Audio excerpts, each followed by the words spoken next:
If you do represent a group, and people locally like MES and so forth, and would be interested in being a stakeholder in the UK part of the Storm project, we'd be delighted to hear from you if you just contact me. The same goes for all the other projects. We, as an archaeological trust, would be delighted to become stakeholders in your projects, because I know you need stakeholders as much as we do. I've already said so to Cherish, that I'd be delighted to join in with them. But any of the projects, as a trust, we'd be delighted to become a stakeholder and take as full a part as we possibly can in your projects into the future. We're also quite anxious that we've got this Brexit thing hanging over our heads.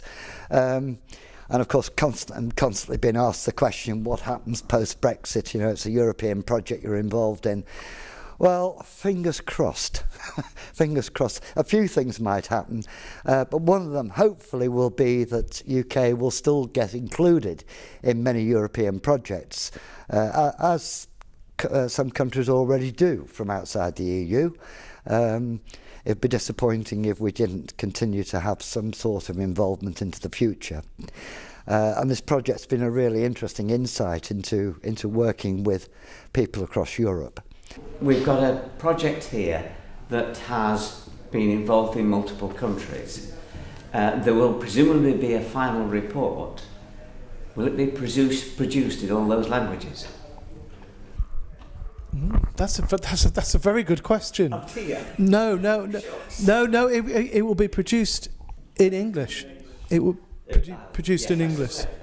If we want to get the best out of our collective experience in climate change, we do need to be communicating this in as many different ways as possible and as many different languages as possible. So I suppose there is somewhat of an irony there that we have a EU project only in English.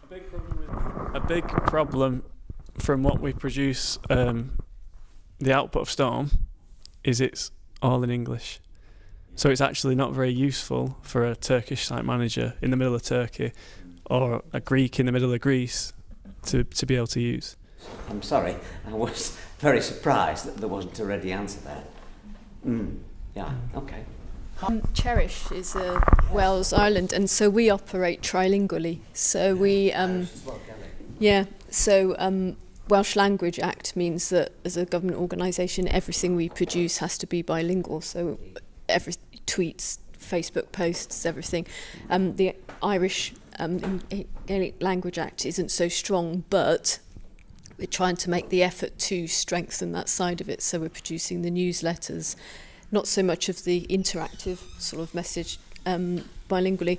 And it's just interesting to know actually on some Twitter feeds at the minute in terms of climate change and climate heritage actually, is that the value that people applaud the Cherish project for our use of the different languages that we're in tweeting. It's something we have to do and we gladly do it, but actually it's actually been applauded from other countries sort of around the world for the fact that we're doing that. So it's quite an important thing to note that. And we have used Google Translate to disastrous consequences. I was just saying we put out a bilingual tweet the other day which said that Cherish was dead when actually we meant it was something else. So this doesn't happen, and it is getting better. But the issue that we have sometimes is the spontaneity of when you want to be tweeting or Facebooking, that you have to almost think about it, and for some of us have to translate first and then actually do the interaction. But we have to, it's law, it's what we have to do. What actually gets through to government is something that appears to them to be relevant and popular to the public. I think archaeology has a natural constituency. People get interested in the past. If you can hook into that, that might be a lever that I would suggest that government can use. I don't know if you want... Yep. My only input on that was about the value of heritage financially, and I think that's where governments start picking up, because heritage through its tourism, and that generates millions billions potentially, I guess, to the economy, especially if you think of World Heritage sites or different sites and the economic impact that has. So that's often a way that we can spin the story in, is showing that the economic impact through tourism and other places. I was going to echo similar things, and I did mention some of those in my talk as well about, we are in a voting democracy, so we need to, if we do encourage people who will vote for representatives as well, who might listen to something we would say rather than a politician would say, for instance. But I would also suggest, I would echo Hannah, who's not here, to read the pamphlet that she mentioned about communicating climate change, and it's about using positive messages and local examples to make things interesting and actually relevant. And another way of getting involved is I sit on a flood and coastal erosion risk management strategy group. Woo. It's a corker. No, but it's ways of getting into DEFRA, which they don't otherwise think about, like that silo thing that was in Hannah's talk. So it's about hanging out with the natural environment folks and making them take you seriously as well. Because then they see what you guys get up to and they go, oh, wow, you're way ahead of us. So. Well, I tend to be a little bit optimistic. And I think that 2018 being European Year of Cultural Heritage is just a sign that things will change. And I know from the groups that I've been in that Council of Europe and European Commission, and I'm not doing, I'm not leaning for their politics, especially with the problems that you are having here. But I know that they are going to try to make cultural heritage or archaeological heritage a common resource that we have to develop more and implement more measures to protect. So in the future they are going to make some new fundings, especially on conservation and communication and dissemination projects. And I think it's a sign that probably things can change, and if we from our side, the heritage site managers or the researchers, will give them more information and will cooperate more, because the problem here is to communicate also and to cooperate more, we can change a little bit of this perspective that we have, that many of the sites can be lost with the climate change.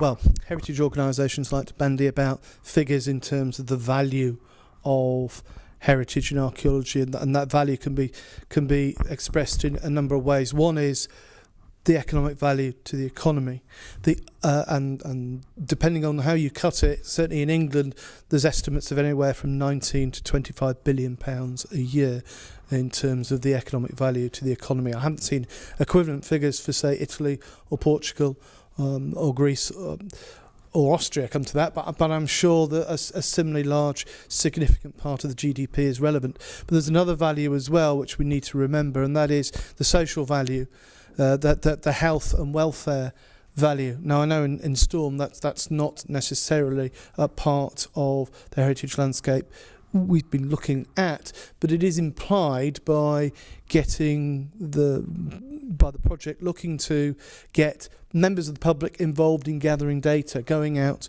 to sites themselves, and that very act, as we know from certain studies, being more active makes you more healthy, makes you more engaged. So there is an underlying element of the Storm project that certainly deals with that. I imagine with both with dealing with World Heritage sites and with the Cherish project, that may well be those issues I imagine would pick up as well, if not explicitly, then presumably implicitly as well.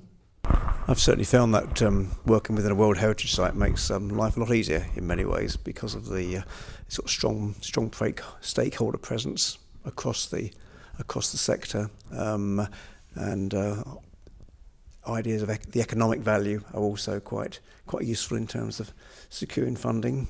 I mean, in the case of the Derwent, there's an interesting partnership, Derwent Catchment Partnership, which people may or may not know about, working in Derbyshire, which is a much wider group, which includes a heritage element, but also representatives of Derbyshire Wildlife Trust, Environment Agency, and other organisations associated with the natural environment, which is a really good forum for sort of joining things up. In the Welsh context, I mentioned in my earlier talk about the Wellbeing of Future Generations Act, which is a pretty innovative piece of legislation. I think we're the only country in the world who has this legislation that requires public bodies and the government to think about the consequences for future generations and think about their well-being. And these 7 well-being goals that are at the heart of the Act that local authorities are now charged with implementing and figuring out how we're going to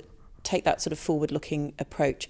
It's getting people round the table who perhaps otherwise wouldn't be round the table together. And so I think that it's a potential model to look at. I think there are lots of challenges in how do you implement this Act, which is potentially quite challenging, overwhelming, big scale, but I think it's pretty ambitious, and the conversations that I've been getting involved in through, you know, working as an academic, but then being drawn into discussions at a local government level on climate change, natural resource management and heritage, I'm really encouraged by the positivity about this approach. So I think that's something that I think we're lucky to have in Wales, and feeding into some of the things that we're doing as part of Cherish. So, you know, that might be a kind of model to be looking at in the future, long-term thinking, but that's not classically what politicians do. So it'll be interesting to see how it develops. But I would go again back to the question of the language and the communication, because Hannah had the slides where we have to have the same language with the environmental sector and the cultural sector. And I think that's the key, to cooperate, to make discussions, to debate, to reflect, and then to articulate. That's why we're trying to make, for at least the 5 pilot countries, to see the legislation they have and all the guidances they have and how can they articulate, because some of them have the same questions and have the same problems, and they try to make an instrument on that, but then don't articulate with the other sector. And I think it's the key. It's there. I know that the European Commission made a report recently also for all the 28 countries, trying to see where the natural and the environmental sector could articulate with the cultural, because they understood that the environmental reserves, the natural reserves, and the schedule and the listed monuments more than match. I think that 40% of the World Heritage sites are in natural resources, so they are reflecting or debating if it should be one body with all the management, whether it was the natural or the cultural heritage management, to be together. There was one issue I wanted to raise with our speakers, and that was something that in Hannah's presentation she was keen to stress, and it's been present throughout today, and that is the acceptability of loss, the loss of heritage and archaeology, potentially without necessarily huge amounts of recording. I don't know if my Storm colleagues have got any thoughts on how that project has been approaching or not approaching this idea of loss. But certainly within World Heritage Sites and Cherish, again, there is an element where we're recording heritage that may well be lost, but are we being explicit about that to wider audiences? So I don't know how our speakers feel about that. Coastal erosion is happening. You know, we're an island. It's also, because we're an island, it's a huge part of our shared heritage. And that's why it's important to look at it. So I think that's like the key message that we talk about. So I think it's just being explicit about why, you know, what loss is. Loss isn't always bad. We have a sentence we say where, you know, climate change as an agent of destruction, but also an agent of discovery is kind of another big one that we use, because it's sort of like, yes, it's going away, but also we would never have found those footprints or, you know, this thing eroding out of the side of the cliff if it hadn't fallen down, basically. So I think that's something to keep in mind, is the positive spin. The challenge becomes opportunity if that's how we sort of say it. Losses, we deal it with every day, whether it's for climate change or it's a bad research. So we are already used to losses. But what it really strikes me in these projects, and even in Cherish, I loved it. It is not only also the monitoring. It's very important. Not only the records, because we have some record and we have historical records that we have to keep up and maintain, of course. But it's the monitoring of sites, and especially using people. We should try to involve more people in the monitoring phases, or at least because that could help a little bit more prevention and preparedness phases to what is coming with the climate change. I think including people is absolutely vital, because that's about getting engagement and also raising awareness amongst the wider public about the value of local heritage and archaeology to those communities, but also the wider context. I think that's something that Citizen has been very, very good at, actually. So well done, Citizen. But I'm also aware that's not actually very easy at all, and that I think it's fair to say that involves a lot of effort and a lot of thought. You will know probably better than I do, working in Citizen. What an absolute pleasure it's been having you all as speakers today. I think some relationships have been built today. I think there's some building blocks going in place. And, we talk about real writing, the joined up bit. Yeah, I think we've got the cursive writing, but maybe there's other people who haven't. And hopefully through events like this and us spreading the word, we will get other people to come and join us and help protect what we've got. Yes, it will change, it will disappear. We know that, and we know the climate will continue to change as well, and it'll be a bigger and bigger fight. But at least if we can do something to mitigate the problems on the way, it'll last that much longer.